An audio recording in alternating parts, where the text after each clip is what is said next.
Hi friends, ఇదిగో చూడండి మేమైతే తిరుపతికి వచ్చినాం కదా, చూపిస్తున్నాం చూడండి ఎలా ఉన్నాయో అన్నీ. అసలు చూస్తుంటే కళ్ళు తిరుగుతున్నాయి అనుకో. అక్కడ చూడు జీపులు, కార్లు ఎట్లా వస్తున్నాయో కార్లన్నీ. మేమైతే కాలినాడకి వెళ్తున్నాము, కాలినాడకి వెళ్ళేస్తున్నాం. చూడండి ఎంత లోతున్నాయో. ముచ్చుకోతి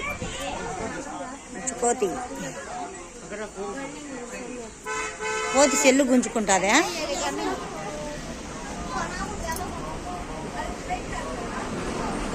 ఏమని ఉంటే పెడితే మేలేమబ్బా. బెడ్ అమ్మా, ముచ్చుకోతు చూడు ఎట్లుందో. జై శ్రీరామ్. ఆడల మీదకి వస్తాయంట ఇవైతే అంటున్నారు ఇక్కడ.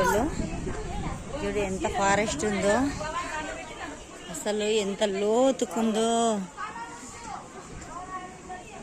నాకైతే మళ్ళా రావాలనిపిస్తుంది తిరుపతికి. అయితే కాలినడక ఫస్ట్ టైం రావడం నేనైతే చూడండి ఎలా ఉందో. ఇంకా చూపిస్తూనే ఉంటాను, చూస్తూనే ఉండండి నా వీడియోస్. Bye bye. నచ్చితే లైక్ కొట్టండి, షేర్ చేయండి, సబ్స్క్రైబ్.